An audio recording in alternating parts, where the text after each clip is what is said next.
Yo, what's up, guys? DJ Sweat here. This is Run It Back. No fancy intro, nothing like that. I just want to talk to you guys because I do want to talk about the Lakers Sixers game, but it's still kind of just hard to talk basketball right now.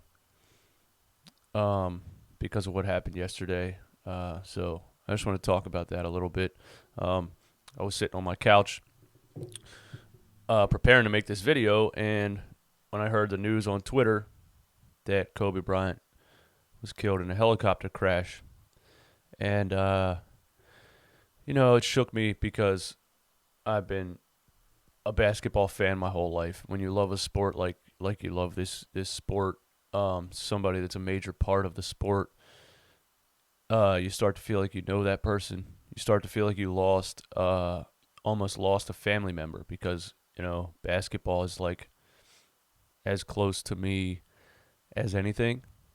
And Kobe Bryant is a huge part of basketball. So when something like that happens, you feel like you lost somebody. Uh, so I couldn't just sit here and stare at a wall all day. So I Ubered down to Permani Bros, which is a big sports bar by my house, and I just sat there for a while until my girl got off work. She came and joined me. We went and got some Italian food, had some drinks, tried to get it out of my mind, tried to enjoy myself a little bit. But I found myself on two separate occasions crying like a baby. Um, and people probably didn't understand why. People in the general public, aren't necessarily huge basketball fans or whatever. I mean, I'm sure a lot of them were, but there was a lot of people that probably didn't understand what really happened. Uh, but yeah, it just doesn't sit well with me. I can't really handle it that well. And when I found out his 13-year-old daughter was in the helicopter, I just couldn't handle it. And I every couple hours I would think about it again, and it just sucks. It just absolutely sucks. Kobe Bryant was an intense competitor. He was absolutely fearless when it came to the court, the offensive side of the game. He was absolutely fearless. He wanted the last shot every single time. I mean, we always made jokes about Kobe doesn't pass the ball, and everybody made those jokes, but it's really because he was on a different level. He was on a separate tier. Him and Michael Jordan offensively are in another stratosphere. Uh, and he wanted the last shot every single time. If all five guys were guarding him, he was still going to shoot it. And that's just his killer instinct, man. He had a killer instinct that nobody besides Jordan had. I mean, it was unbelievable. And I'm fortunate enough to be old enough. I was born in the late 80s, so I had the pleasure of watching Kobe Bryant's entire career, from his rookie season sitting on the bench, um, to him completely taking over the league for the next 20 years. So, rest in peace, Kobe Bryant. Thank you for everything you did for the game of basketball. Thank you for the 20 years of entertainment you provided me. Um, and you'll always be remembered. And your daughter, it just sucks, man. He loved the game so much. He loved his daughter so much. His daughter loved the game so much. It sucks. It sucks ass, dude. All right, so Lakers and Sixers game. I can't. I can't. I can't. So last night, before I talk about the Lakers and Sixers game, last night Trey Young were number 8 in the beginning of the Atlanta Hawks game. Took an 8-second violation intentionally at the beginning of the game, and he went on to have a 45-point triple double against the Washington Wizards, and he's the first player to do that since Kobe Bryant. And he took 24 shot attempts, and he shot 81% from the free throw line. I mean, you can't make this stuff up, man. This stuff doesn't. This is unbelievable. I don't know if you guys believe in a higher power or what, but there's some seriously, seriously creepy stuff happening with numbers like that. Uh, so yeah, let's talk about the Sixers game really quick. Um, I can't figure them out. I absolutely cannot figure them out. They struggle to beat the Knicks and the Nets. They lose to Toronto, and then all of a sudden, they beat the best team in the NBA. I don't get it. Without Joel Embiid, without Josh Richardson, they beat the best team in the NBA. How is this possible? I will say this. It all rests on Ben Simmons. Ben Simmons is the engine to this team, at least right now with Joel Embiid out. Ben Simmons is the motor. The team goes where Ben Simmons goes. When he finishes a game with 7 shot attempts in Toronto, the team loses the game.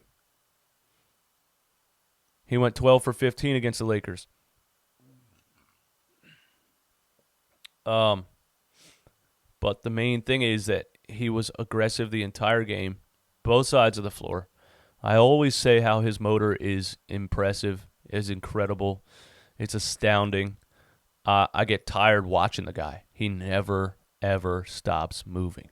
28 points, 9 rebounds, 8 assists, and 4 steals. It's absolutely incredible. And I don't give him enough credit, but I'm not going to stop being frustrated when he finishes a game with 7 shot attempts, scores something like 12 points, and they lose the game. I'm never going to be happy with that. I do want to say this. I didn't look at the numbers, how much Ben Simmons and Raul Neto played together, but I saw it a lot. I saw Neto on the floor a lot. I saw Ben playing the 4 and the 5 a lot. I saw pick and rolls with Neto and Ben. Ben rolling to the rim. He's absolutely unstoppable rolling to the rim. Think about it. He's 6'10" and is quicker than almost every guard in the NBA. It's a lethal combination of natural talent. He's so unstoppable cutting to the rim.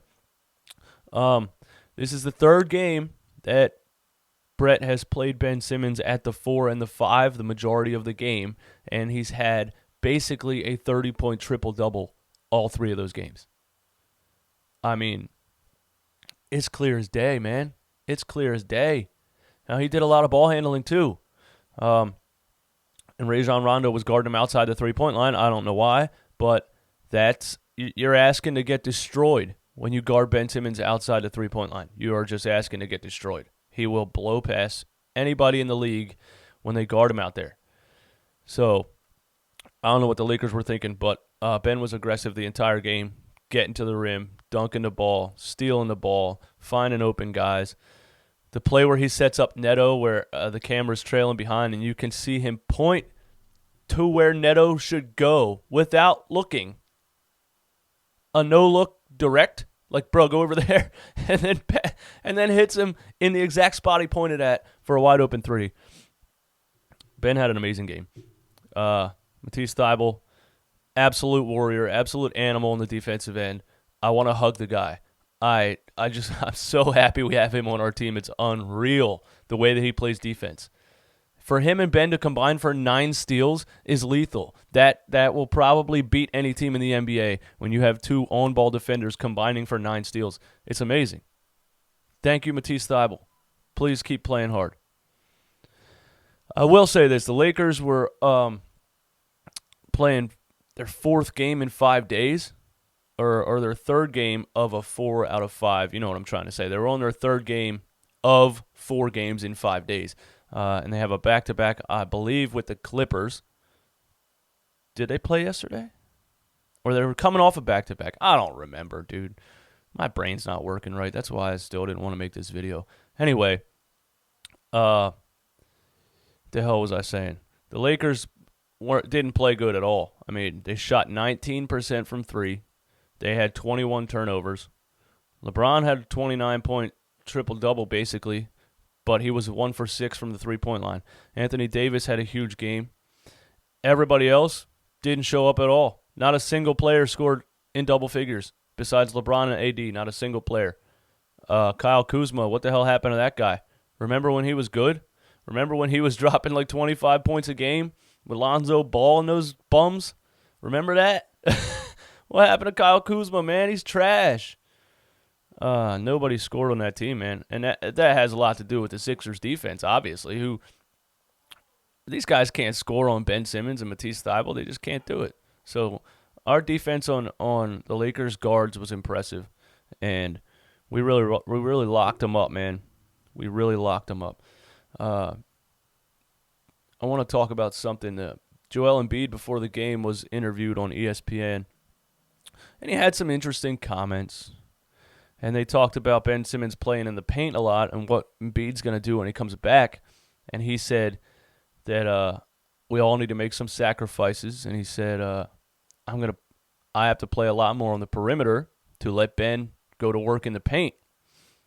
And then he also hinted at Ben being comfortable shooting the ball from the outside so he can go to work in the paint. And it's now the third time Joel Embiid has said it to the national media.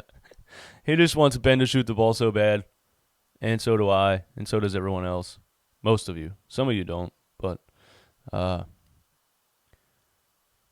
yeah, some interesting comments from Embiid before the game. For some reason, we can't be beat at home. It's unbelievable. We play like absolute trash on the road, and then we play like an elite, well-coached basketball team at home. It's crazy. Do you think Ben Simmons not making the All-Star game motivated him? Because he came out with a fire. He came out like a rocket, dude. And it was the day after it was announced that he did not make it the All-Star team as a starter. So what do you guys think, man? Did that motivate Ben Simmons? Did he come out with something to prove? That's why some of these people, my guy Broads took some heat on his channel for saying that he doesn't want Ben Simmons to make the All-Star team because it will motivate him. And I completely understood what he was saying. A lot of people misunderstood it, but I think it motivated him. Ben needs that. Ben needs a little kick, man. Sometimes he just plays the game like he doesn't need to be the star. Ben, you are the star. We need you to be the star. Oh, man. Yeah, Ben was playing center in the first quarter with Mike Scott at the 4, which tells me that Brett Brown watches my YouTube channel and listens to everything I say. So continue listening to me, Brett. I know what I'm talking about. Did you guys see when Neto tried to tackle Anthony Davis and tackled himself? That was hilarious. LeBron throws a full-court baseball pass to Anthony Davis, and Neto tries to intentionally foul him and straight up tries to tackle him and ends up laying on his back, and Anthony Davis is unfazed like a fly landed on his shoulder. Oh, just straight comedy, man. That was hilarious.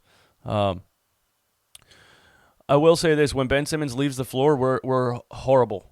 We are absolutely horrible when Ben Simmons leaves the floor. There's nobody to create any offense. That's why this team needs a backup point guard so bad.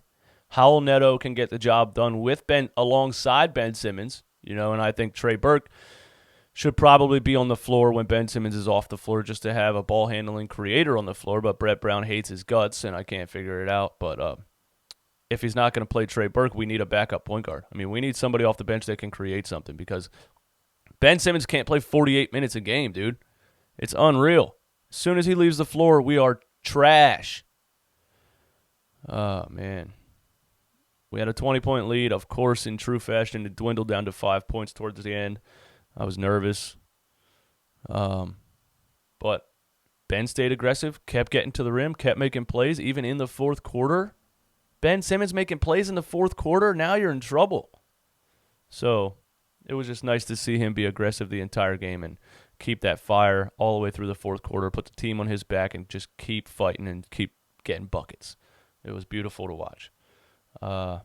I did enjoy every time Ben saw Jared Dudley, his eyes lit up, and he wanted to take him to the hole. And that's funny because Jared Dudley's an absolute, just straight-up goofball who thinks he can guard Ben Simmons.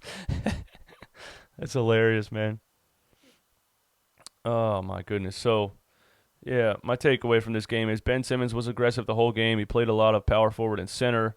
I was happy to see him have a game like this against a good team. I was happy to see him going hard to the rim, making things happen, especially in the fourth quarter. The Lakers got points from LeBron and Anthony Davis, but nobody else. They shot 19% from three. Matisse Thybulle and Ben Simmons are absolute animals on the defensive side of the ball, and it's a joy to watch. So what happens when Embiid comes back? What do you guys think, man? Are we going to keep running Ben at the 4 and the 5? Are we going to keep running Ben at the power forward and center? I don't know. It's hard to say. I hope this team chemistry doesn't fall apart when we try to fit Joel back into the mix because who knows, man. But Brett's going to have to do his best to play two separate lineups like he usually does. Ben with a point guard and Joel with a point guard separately because, I'm a strong believer that they don't fit together on the same team. Until Ben shoots an outside shot, that is. Yeah, so that's it, man. Thank you guys for watching. Run It Back podcast. Rest in peace, Kobe Bryant and his daughter. Horrible news for the basketball world.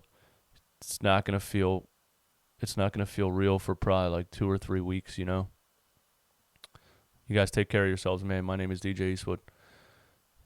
Peace out.